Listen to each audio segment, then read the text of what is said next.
ቦርከና በጎ አድራጎት ድርጅት በከተማ ብቻ ሳይገደብና ሳይወሰን ወደ ገጠሩ የማህበረሰብ ክፍል ዘልቆ በመግባት የዝቅተኛ ነዋሪውን የአርሶ አደር ህይወት በመቃኘት መሰረታዊ ችግሮችን በደረጃ በመለየት ወገናዊ ድጋፍና ሰብአዊ ትብብሩን ሲለግስ ቆይቷል። ድርጅቱ በአልብኮ ወረዳ በደጋጋ ጀማንጉ ጋንዲ ወንፈጭ እንዲሁም በኬሚሴ ከተማና በደሴ ከተማ እርጅና የተጫናቸውን የፈረሱና የተጎሳቆሉ የአቅመ ደካማ ቤቶችንም አድሷል። ለችግረኛ የቲም አሳዳጊዎች ጊዜያዊ መጠለያና ማረፊያ የሚሆኑ የድሃ ቤቶችንም ሰርቷል። የተለያዩ ሶሻል ሚዲያዎችን ለበጎ ዓላማ በመጠቀም ልዩ የገቢ ማሰባሰቢያ ስልቶችን በመንደፍ የድርጅቱ ደጋፊ አባላቶችን በማስተባበር ከ1.1 ሚሊዮን ብር በላይ ግምታዊ ዋጋ ያላቸው የአረጋውያንና የአዛውንት ቤቶችን ሰርቶ አስረክቧል።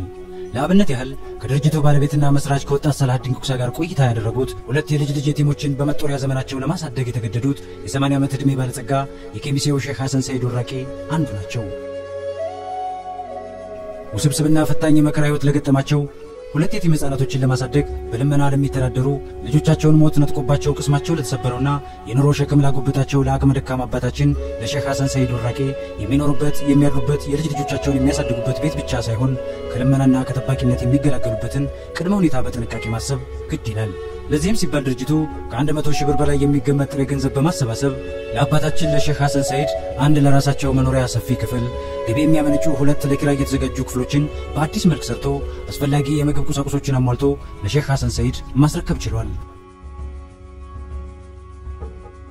ቦርከና በጎ አድራጎት ድርጅት ሙሉ በሙሉ አፈራርሶ በአዲስ መልክና ይዘት ከሰራቸው የአቅመ ደካማ አረጋውያን አሮጌ ቤቶች መካከል በደሴ ከተማ አስተዳደር በመናፈሻ ክፍለ ከተማ በተቋም ቀበሌ ነዋሪ የሆኑት የ80 ዓመት ዕድሜ ባለጸጋ የማማንሻ መሐመድ ጠባቡ የቀበሌ መኖሪያ ቤት አንዱ ማሳያ ነው። ጧሪ ቀባሪ የሌላቸው የማማንሻ መሐመድን ይህችን የድህነት ጎጆ በማፈራረስ አዲስ የተስፋ ጎጆ የመቀለሱን ጉዞ በድርጅቱ በይፋ ስራው ተጀመረ። ድርጅቱ ከ91 ሺህ ብር በላይ ገንዘብ መድቦ ለእድሳት የሚያስፈልጉ ግብዓቶችን በማሟላት በማይታመን በማይገመት ፍጥነት በአጭር ጊዜ ውስጥ የማማንሻን አሮጌና ደሳሳ የቀበሌ መኖሪያ ቤት ገጽታ በዚህ መልኩ መለወጥ ቻለ። በአንድ ድንጋይ ሁለት ወፍ እንዲሉ በማማንሻ መሐመድ ሰበብና ምክንያት የተሰራው 11 ሜትር ቁመት 6 ሜትር ስፋት በድምሩ 76 ካሬ ሜትር ቦታ ላይ ያረፈው ይሄ አዲሱ የቀበሌ ቤት ከማማንሻ አልፎ ተርፎ ለሚኒሻ አህመድ አሊ ለአካል ጉዳተኛ ህመምተኛ እህታችን ወጣት ሀያት አጎስን ጨምሮ 3 ድሃዎችን አስተልሏል። ከፍተኛ የከተማ አመራሮች፣ የክፍለ ከተማ ስራ አስፈጻሚዎች፣ የሀገር ሽማግሌዎች፣ የእድር አመራሮች፣ የልዩ የማህበረሰብ ክፍሎች በተገኙበት ሁኔታ የርክክብ ስነ ስርዓቱ የተከናወነ ሲሆን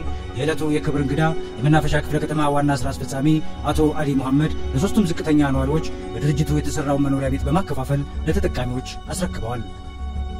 ትልቁንና ሰፊውን ድርሻ የወሰዱት ማማንሻም የተሰማቸውን ደስታ እንዲህ ይገልጻሉ። እሚያቸው ረጅም ይሁን እጃቸው ማይጣ እግራቸው ማይጣ ወርቀ ብቻ ሁሉ ወርቆ እናንተ አልሐምዱሊላህ አልሐምዱሊላህ ቢዜ በፊት ማናት ይፈርሱ ተታች እንዲህ ያለ የግድብ አልሐምዱሊላህ ልጆቻው ላይ ይሁን እዝቃቸው ጋር እዛው ይስፋፉልኝ እዛው ይሟሉልኝ ከአዲያም ያይጡ እጃቸው ማይጣብኝ እግራቸው ማይጣብኝ ተካሻቸውን ቦጃ ይሆንልኝ የሰራችሁትን በረከው።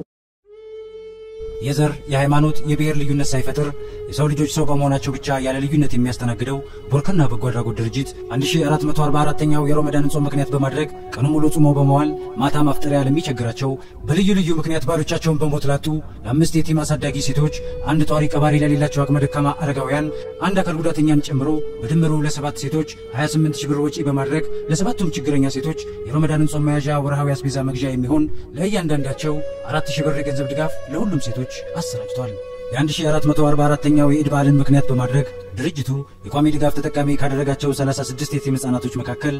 ከፋ መሰረታዊ ችግር ያለባቸውንና ልዩ ትኩረትና ድጋፍ የሚሹ 6 የቲም ተማሪዎችን በደረጃ በመለየት የኢድን በዓል በአዲስ አልባሳት ደምቀው እንዲውሉ የሚያስችል የ24000 ብር የገንዘብ ድጋፍ በማመቻቸት እንደ ህፃናቶቹ ምርጫና ፍላጎት አዳዲስ የተሟላ የአልባሳት ግዢ በመፈጸም 6ቱም ህፃናቶች በዓሉን ደምቀውና ተደስተው እንዲውሉ ማድረግ ችሏል። ከዚሁ ጋር በተያያዘ ሁኔታ ሚያዝያ 8 ቀን 2015 ዓ.ም የተከበረው የትንሳኤ በዓልንና 1444ኛው የረመዳን ጾም ምክንያት በማድረግ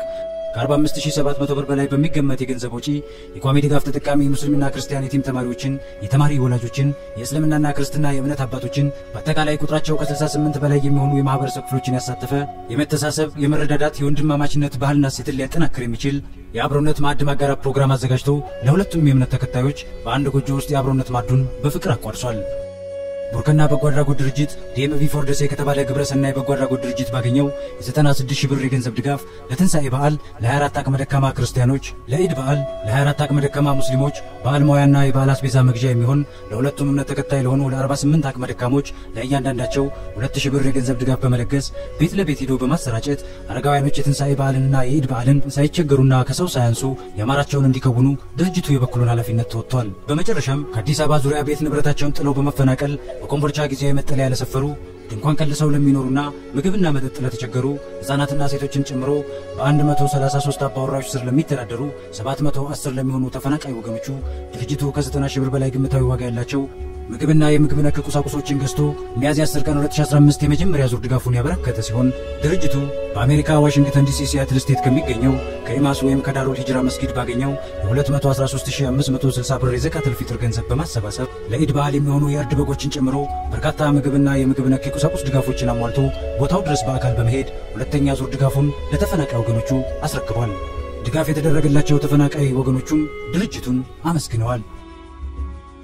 በከፋ ድህነት ውስጥ ያሉ በገጠማቸው የጤና እክል ለዘመናት አልጋ ላይ የተኙ ቢታከሙ መዳን የሚችሉ ነገር ግን መታከሚያ ገንዘብ ላጡና በጠና ህመም የሚሰቃዩ በርካታ ቁጥር ያላቸው ወገኖችን ያሉበትና የተኙበት አልጋ ድረስ በአካል በመሄድ ይጠይቃል፣ ህመምተኞችንም ያጽናናል። ቦርከና በጎ አድራጎት ድርጅት ደሴ ቅርንጫፍ ዋና ስራ አስኪያጅ በሆኑት በአቶ አብዱ መሐመድ ሐሰን አማካኝነትም ድርጅቱ ለህሙማኖች የንጽህና መጠበቂያ መግዣና ለህክምና ወጪ የሚውል የጥሬ ገንዘብ ድጋፍ ለህሙማኖች ይለግሳል። ለአብነት ያህልም የ6 ልጆች ወላጅ አባት ለሆነውና በከፍተኛ ቁስል ለሚሰቃየው ለአቶ መሐመድ አሚን ሰይድ ለህክምና ወጪ የሚያግዝ የ10,000 ብር ጥሬ ገንዘብ ድጋፍ ድርጅቱ ለግሷል። በደሴ ከተማ አረብ ገንዳ መስጊድ አካባቢ ለሚኖረውና በአሁን ሰዓት 17 ዓመቱን ላስቆጠረው ገና በ12 ዓመት የልጅነት ዕድሜ ጀምሮ ፓራላይዝድ ሆኖ አልጋ ይዞ ለተኛው ለ17 ዓመቱ ታዳጊ ሃሩን ሙሴ የ15,000 ብር የገንዘብ ድጋፍ ከድርጅቱ ተቀብሏል። ቦርከና በጎ አድራጎት ድርጅት ማህበራዊ ሶሻል ሚዲያዎችን ለበጎ ዓላማ በመጠቀም ያልተዳሰሱ ማንነትና ውበቶችን ገልጦ የተደበቁ የመሰረታዊ ጤና ስብራቶች በጋራ ህዝባዊ ተሳትፎና በሰብአዊ ድጋፎች እንዲጠገኑ እድሉን በመፍጠር የበርካቶችን ህይወት ከሞት ታድጓል። በጎነትን በማጠናከር ማህበራዊና ኢኮኖሚያዊ ቀውሶችን በአንጻራዊነት ለመቀልበስም ችሏል። በዚህም መሰረት ድርጅቱ የሀገር ውስጥም ሆነ የውጭ ሀገር አስቸኳይ የህክምና ድጋፍና እርዳታ የሚያስፈልጋቸው ቁጥራቸው ከ12 በላይ የሚሆኑ ህሙማኖችን ተቀብሎ በህሙማኖች ግለ ታሪክ ላይ የሚያጠነጥን አጭር ዘጋቢ ፊልም አዘጋጅቶ በሶሻል ሚዲያ በመልቀቅ ለህክምና ወጪ የሚውል ገቢዎችን በማሰባሰብ በርካታ ህመምተኞችን አሳክሟል። ከነዚህም መካከል በአንድ እግሯ ላይ ባጋጠማት የጋንግሪን ችግርና ባለባት የገንዘብ እጦት የተነሳ መታከም የተሳናት በአሁን ሰዓት ታክማ በመዳን በሙሉ ጤንነት ላይ ለምትገኘው ለወይዘሮ ማሪቱ አሊ ድርጅቱ የባንክ አካውንቷን በመጠቀም በማህበራዊ ሚዲያው ዘርፍ ባዘጋጀላት የገቢ ማሰባሰቢያ ፕሮግራም ከ1,300,000 ብር በላይ በአካውንቷ ገቢ እንደተደረገላት ምስክርነቷን ትሰጣለች። አልሐምዱሊላህ ባዱኑ ዘመድም በውስጥም ያለው በውጭም ያለው ገንዘባቸውም ሆነ ዱዓቸውም እየደረሰልኝ አልሐምዱሊላህ ረብል ዓለሚን ለዚህ ደረጃ ደረስኩኝ። በደሴ ከተማ በወጤ ክፍለ ከተማ ውስጥ በኪራይ ቤት ይኖር የነበረውና የቤተሰቡን ህይወት ለመለወጥ ጅቡቲ በስራ ላይ እንዳለ ማንነታቸው በማይታወቅ ሽፍቶች የሁለት አይኖቹን ብርሃን ሙሉ በሙሉ የተነጠቀው ማየት የተሳነው ወንድማችን አቶ ዘላለም ወርቁም ተጠቃሽ ነው። ቦርከና በጎ አድራጎት ድርጅት ማየት ለተሳነው ለዘላለም ወርቁ የቀበሌ ቤት ወይም ደግሞ ቤት መስሪያ ቦታ እንዲሰጠው ከሚመለከተው የመንግስት አካል ጋር በመነጋገር መግባባት ላይ የደረሰ ቢሆንም የጊዜያዊ መሰረታዊ የምግብ ፍጆታ አቅርቦትና ለወርሃዊ የቤት ኪራይ ክፍያ እንዳይቸገር ድርጅቱ ባዘጋጀለት የድጋፍ ማሰባሰቢያ ዘጋቢ ፊልም ከ127,000 ብር በላይ በዘላለም ወርቁ የግል አካውንት ገቢ እንዲሆን ተደርጓል። በተመሳሳይ ሁኔታ በደሴ ከተማ ሰኞ ገበያ ክፍለ ከተማ በዝቅተኛ የኑሮ ደረጃ ላይ የምትገኝ ለተከታታይ 30 ዓመታት ያልጋ ቁራኛ ሆና ያለ ሰው ድጋፍና እርዳታ የማትንቀሳቀሰው ልጃቸውን ለመንከባከብ አቅምና ጉልበት የተሳናቸው የ67 ዓመት ዕድሜ ባለጸጋ አቅመ ደካማ የሆኑትን የወይዘሮ ዓለም ሁሴን ባየን የመከራ ህይወት ያዘለ አጭር ታሪክ ድርጅቱ በፌስቡክ ገጹ ላይ የለጠፈ ሲሆን 65,000 ብር ግምታዊ ዋጋ ያላቸው ምግብ ነክ ቁሳቁሶችና ከ38,000 ብር በላይ ጥሬ ገንዘብ በወይዘሮ ዓለም ሁሴን አካውንት ገቢ ማድረግ ተችሏል። በዚህ ያልተገለጹ ገጾች በተሰኘው አጭር ዘጋቢ ፊልም ላይ ለማካተትና ወፍበራን ለማስቃኘት የተሞከረው ቦርከና በጎ አድራጎት ድርጅት እውቅና ካገኘበት ከነሐሴ 26 ቀን 2014 ዓ.ም እስከ የካቲት 30 2016 ዓ.ም ድረስ ድርጅቱ ካከናወናቸው ተግባራቶች መካከል ጥቂቶቹን ብቻ በመጠቀም ነው። ቦርከና በጎ አድራጎት ድርጅት በአጭር ጊዜ ውስጥ ድንበር ተሻጋሪ ዘርፈ ብዙ አበይት ተግባራቶችን አከናውኗል። በድርጅቱ የተጀመሩ መልካምና ሰብአዊ ስብዕናን የተላበሱ ተግባራቶችን ይበልጥ አጠናክሮ ለመቀጠል 36 የነበረውን የየቲም ህፃናቶች ቁጥር ወደ 70 ለማሳደግ አረጋውያኖችን በዘላቂነት ለመጦርና ለመንከባከብ የኦቲዝም ልዩ ፍላጎት ተማሪዎችንና አካል ጉዳተኞችን በዘላቂነት ለመደገፍና ለማስተማር በርካታ ስራ ፈላጊ ወጣቶችን በልዩ ልዩ ዘርፎች አሰልጥኖ አደራጅቶ ወደ ስራ ለማሰማራት የፈረሱና የተጎሳቆሉ የአቅመ ደካማ ቤቶችን በአዲስ ገጽታ መለወጥ የመሳሰሉና ሌሎችን በርካታ አዳዲስ ፕሮጀክቶችን ለቀጣይ ለማስጀመር በድርጅቱ ሁለንተናዊ ጥረትና ትጋት ብቻ የሚፈለገውን ተጨባጭ ለውጥ ማስመዝገብ አይቻልም። ስለዚህ ትናንት ከጅምሩ ከጎናችን የነበራችሁ ይህንን በጎ ተግባር መደገፍ የምትፈልጉ በአሜሪካ የምትኖሩ ኢትዮጵያውያንና ትውልደ ኢትዮጵያውያን ወገኖቻችን የቦርከና በጎ አድራጎት ድርጅት ዓላማና ግብ በውል በመረዳት ድርጅቱን በመቀላቀል ከድርጅቱ ጎን በመቆም ድርጅቱን በሐሳብ በእውቀት በገንዘብና በቁሳቁስ በመደገፍ በጋራ ተረባርበንና ተደጋግፈን ከከፋ ድህነት ባሻገር የኑሮ ውድነት አንገት ላስደፋቸው ለእልፍ ችግረኛ ወገኖቻችን የድጋፍ እጆቻችንን እንዘርጋ። ሰውን ለመርዳት ሰው መሆን በቂ ነው። ቦርከና በጎ አድራጎት ድርጅት የካቲት 2016 ዓ.ም ደሴ